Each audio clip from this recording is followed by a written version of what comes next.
नहीं है हमारे पास तो हम इसका इस्तेमाल नहीं कर सकते। बट सुप्रीम कोर्ट ने ऐसे ना करके इसको लेजिस्लेटिव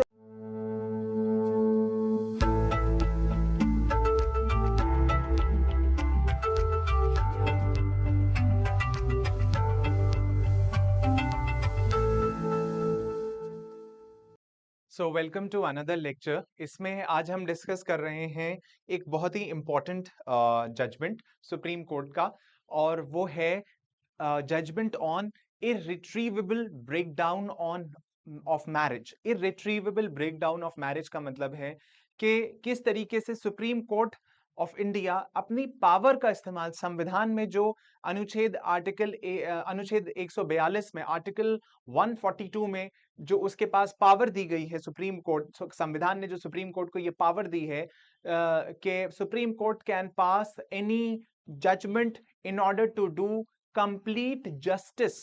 तो उस पावर का इस्तेमाल करके किस तरीके से सुप्रीम कोर्ट ने इररिट्रीवेबल ब्रेकडाउन ऑफ मैरिज पर जजमेंट दिया है कि यदि पति पत्नी के बीच में कोई भी स्कोप ऑफ कॉम्प्रोमाइज ना बचे और उनकी शादी कंप्लीटली टूट चुकी हो and there is no scope of compromise, तो वहां पर सुप्रीम कोर्ट आर्टिकल 142 को इन्वोक करके उसको ब्रेक डाउन कर सकते हैं। बट इसका यह मतलब नहीं है कि सुप्रीम कोर्ट के यहां हम डायरेक्टली जा सकते हैं for any divorce petition. No, that is not meant. क्योंकि देखिए, कूलिंग ऑफ पीरियड होता है जब भी डाइवोर्स होता है थ्रू अ जुडिशियल डेक्री। अगर हस्बैंड की तरफ से कोई डाइवोर्स पिटिशन फाइल हुआ है या वाइफ की तरफ से डाइवोर्स पिटिशन फाइल हुआ है, तो ऐसे केस में हमेशा कोर्ट्स जो हैं, जो फैमिली कोर्ट्स हैं डिस्ट्रिक्ट कोर्ट्स के अंदर, वो डिस्ट्रिक्ट लेवल के ऊपर, वो हमेशा टाइम देते हैं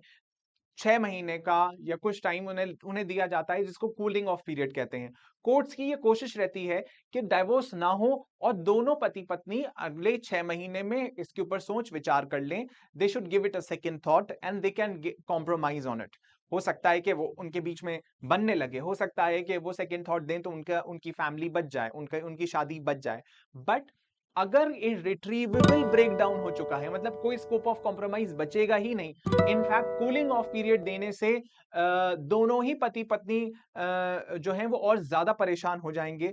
दे want to be free from this bond. तो ऐसे में सुप्रीम कोर्ट ने शिल्पा सैरेश वर्सेस वरुण श्रीनिवासन के केस में सुप्रीम कोर्ट ने अपनी पावर का इस्तेमाल किया जो आर्टिकल 142 कॉन्स्टिट्यूशन ऑफ इंडिया में दी हुई है कि supreme court can pass any judgment in order to do complete justice, और उसका इस्तेमाल करके सुप्रीम कोर्ट ने ये फैसला दिया। अब हम पढ़ते हैं इसमें कि इररिट्रीवेबल ब्रेकडाउन ऑफ मैरिज क्या होता है। Hindu marriages and divorces in India are governed by Hindu Marriage Act 1955. That's all we know. हमारे यहाँ जो हिंदू couples हैं, they are governed by Hindu Marriage Act 1955. Muslims are governed by शरीयत। बहुत सारे और वैसे भी हमारे यहाँ जैसे जैसे मुस्लिम्स में शरीयत एक्ट है 1939 का, 1937 का। फिर Muslim women protection of rights on divorce act है 1986 का। इस टाइप से कुछ लॉज हैं, और बाकी जो मिसलेनियस पिटिशंस हैं वो शरीयत में, इस्लामिक लॉ में। हम ये भी देख सकते हैं, हमारे पास क्रिश्चियन मैरिज एक्ट है for Christians, Parsi marriage act है for Parsis. Okay, so Hindu marriage act 1955 and in some special circumstances by the special marriage act 1954। क्योंकि अगर इंटर रिलीजियस मैरिज हो रही है हिंदूज में, किसी और रिलीजन की पत्नी है, तो स्पेशल मैरिज एक्ट में रजिस्टर होती है वो शादी। Marriage, at times, marriages undergo an irretrievable breakdown, leading to situations where the parties may not wish to continue the relationships as married parties. The parties, they are not willing to continue as married parties. They don't wish to continue this bond anymore, and they want to get free from this. Okay, so irretrievable breakdown of marriage is a marriage beyond repair. अब इसमें कोई भी गुंजाइश नहीं बची है, ऐसी शादी में कोई भी गुंजाइश नहीं बची है। In such a scenario the parties have been living apart for several years और आर नो लॉन्गर विलिंग और able to live together and have no prospects of a successful marital relationship. Therefore it is a marriage which exist only in the eyes of the law and not in reality. Irretrievable breakdown of marriage is considered as a ground for dissolution of marriage in several countries, but is not a ground available under the HMA or SMA. The Law Commission of India in its 71st report considered the question of whether the HMA, that is Hindu Marriage Act, should be amended to make it a ground. Its recommendation was to insert a new section into the HMA. Further, the Supreme Court of India in Naveen Kohli versus Neelu Kohli, while referring to the 71st report of the Law Commission of India, recommended to the Union of India to consider bringing such an amendment into the HMA. See, Hindu marriage act में section 13 में बहुत सारे grounds of divorce दिए हुए हैं, जैसे कि cruelty, जैसे कि वेनेरल डिजीज, जैसे कि सिविल डेथ, 4 साल 7 साल तक पता ही नहीं है 4 साल तक के हस्बैंड कहां है, उसके whereabouts are not known by the person who would have known about it है, और क्रुएल्टी है, राइट, चेंज ऑफ रिलीजन है, ठीक। ऐसी सिचुएशन में हिंदू मैरिज एक्ट में और बाकी लॉज में भी ऐसा ही है, कुछ ग्राउंड्स ऑफ डाइवोर्स दिए हुए हैं। ग्राउंड्स ऑफ डाइवोर्स जो है उसमें इररिट्रीवेबल ब्रेकडाउन कोई ग्राउंड नहीं है। लॉ कमीशन ने 71st रिपोर्ट में अपनी इस बात को सजेस्ट किया था कि irretrievable breakdown of marriage ground of divorce होना चाहिए हिंदू मैरिज एक्ट में या स्पेशल मैरिज एक्ट में, लेकिन उसको एक्सेप्ट नहीं किया गया। सुप्रीम कोर्ट ने एक केस में, जो केस का नाम है Naveen Kohli versus Neelu Kohli, I am underlining this here, Naveen Kohli versus Neelu Kohli, while referring to the 71st report of the Law Commission, recommended to the Union of India, Union of India को recommend किया कि आप इस अमेंडमेंट को लेकर आइए हिंदू मैरिज एक्ट में और इररिट्रीवेबल ब्रेकडाउन ऑफ मैरिज को ग्राउंड ऑफ डाइवोर्स बनाइए। उसके बाद क्या है, supreme courts powers under article 142 as the grounds for divorce under the HMA, that is Hindu Marriage Act, and SMA, Special Marriage Act, are exhaustive. A divorce on the grounds of an irretrievable breakdown of marriage cannot be granted in the absence of an enabling legislative provision. Right?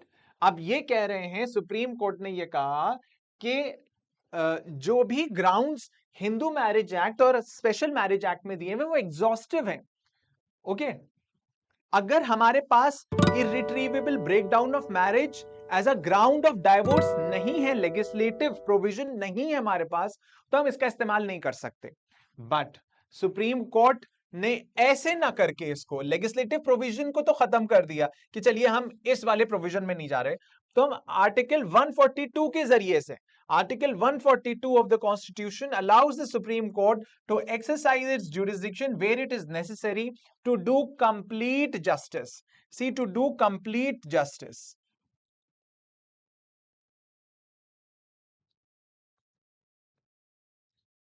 The Supreme Court has time and again granted divorce on the ground of irretrievable breakdown of marriage. Okay, अब ये कौन सा case है, ये हमें देखना है। The Supreme Court in Shilpa Sailesh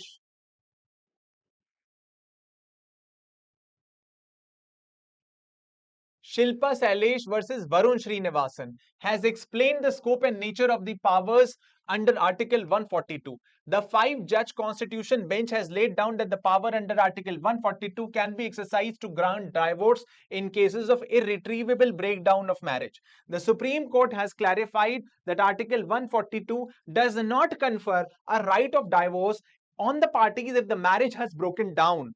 Marriage has broken down, rather it is a matter of discretion that only the Supreme Court can exercise by analyzing the various factors. Okay, now exercise कर सकता है भाई। Supreme court को लग रहा है कोई legislative provision नहीं है, कोई हमारे पास ग्राउंड नहीं है, ग्राउंड ऑफ डाइवोर्स नहीं है, और दोनों पार्टीज परेशान हैं, तो हम क्या करें। तो देखिए, सुप्रीम कोर्ट ये इस बात, इस फिलॉसफी को समझ लीजिए, इस ज्यूरिस्प्रूडेंस को समझ लीजिए कि सुप्रीम कोर्ट या कोर्ट्स खाली लेगिस्लेशन या लेजिस्लेटिव प्रोविजंस को या लॉ को इंटरप्रेट करने नहीं बैठे। उनका मकसद खाली इंटरप्रिटेशन नहीं है, उनका मकसद है कि पार्टीज के साथ इंसाफ किया जाए, अदल किया जाए, जस्टिस किया जाए। इसीलिए कॉन्स्टिट्यूशन ने सुप्रीम कोर्ट को एक एक्सक्लूसिव पावर दी है अंडर आर्टिकल 142 कि अगर लॉ में कहीं कोई कमी है, लेजिस्लेटिव प्रोविजन नहीं है, तो छोड़ दीजिए सब, आप इंसाफ करिए, पार्टीज के साथ इंसाफ करिए। और इंसाफ करने के लिए कॉन्स्टिट्यूशन कह रहा है कि हम आपको, सुप्रीम कोर्ट से कह रहा है, हम आपको ये पावर देते हैं अंडर आर्टिकल 142 कि आप कोई भी जजमेंट पास कर सकते हैं अगर उससे इंसाफ हो रहा है तो। और ये सारे लेजिस्लेटिव प्रोविजन से परे है इंसाफ करना। ठीक है, पार्टीज को राहत मिलनी चाहिए, पार्टीज को सेटिस्फाई होना चाहिए। That is the important notion behind this. So article 142 में सुप्रीम कोर्ट ने कहा कि ठीक है, हमारे पास कोई लेजिस्लेटिव प्रोविजन नहीं है कि हम ये उसको ग्राउंड बना सके कि irretrievable breakdown of marriage is a ground of divorce and hence we can grant divorce to the parties. That is not a ground. But हमारे पास पावर है अंडर आर्टिकल 142 और हम वो काम कर सकते हैं। देखिए, इररिट्रीवेबल ब्रेकडाउन में जरूरी नहीं कि क्रूएल्टी हो रही हो, हस्बैंड मार रहा हो या वाइफ मार रही हो एक दूसरे को, वाइफ बीटिंग हो रही हो, डोमेस्टिक वायलेंस हो रहा हो, जरूरी नहीं है। अगर दोनों एक दूसरे को डिसलाइक करते हैं, पसंद नहीं करते, हो सकता है कि पीसफुली इररिट्रीवेबल ब्रेकडाउन हो जाए। इररिट्रीवेबल ब्रेकडाउन का मतलब है कि हमें रहना ही नहीं है, हमें ना आपसे लड़ना है, ना हमें आपके साथ रहना है। तो ठीक है, बात खत्म हो गई। दिस इज नोन एज, इसको आप फिक्स्ड एक्सप्रेशंस में, फिक्स्ड वर्ड्स में डिफाइन नहीं कर सकते, राइट? उसके बाद these factors may include the period of separation, the nature of allegation made by the parties, how many times the courts have intervened, etc. Okay, now exercise of the powers of the Supreme Court. Exercise of the powers of the Supreme Court of India in the recent case of Rajiv Kumar Roy versus Sushmita Saha, the Supreme Court granted divorce as continued bitterness, dead emotions and long separation. कोई कड़वाहट बची है रिश्ते में और कुछ नहीं बचा, दोनों अलग अलग रह रहे हैं, कोई किसी को नहीं पूछ रहा, ना वो इनको पूछ रहे हैं, ये उनको पूछ रहे हैं, कोई नहीं, लॉन्ग सेपरेशन है और डेड इमोशंस हैं, they don't feel anything about for each other, they don't feel anything for each other, dead emotions हैं, तो ना लड़ाई हो रही है ना साथ रह रहे हैं। This is enough to prove irretrievable breakdown of marriage. Similarly, in Poonam versus Surendra Kumar, the Supreme Court observed that since the parties were living apart for more than 19 years, they were not able to observe the very objective of marriage, that is companionship for each other. Hence, divorce was granted on the ground of irretrievable breakdown of marriage. 19 साल से अलग रह रहे हैं और कोई किसी से कांटेक्ट नहीं कर रहा है, सुप्रीम कोर्ट ने कहा irretrievable breakdown of marriage है। Okay, now coming to concluding remarks, the Supreme Court's approach in granting divorce on the ground of irretrievable breakdown of marriage despite the absence of the statutory provisions in the HMA or the SMA reflects a nuanced and pragmatic understanding of the evolving nature of family law. Moreover, in navigating the complexities of irretrievable breakdown of marriage, the Supreme Court has demonstrated a commitment to a case-by-case analysis, avoiding rigid formulas and underscoring the need for a careful exercise of judicial discretion. So that is all about के family law को बेहतर तरीके से समझा है supreme court ने इस case में। So you should remember this is a landmark case, Shilpa Sailesh versus Varun Srinivasan. So that's all, thank you.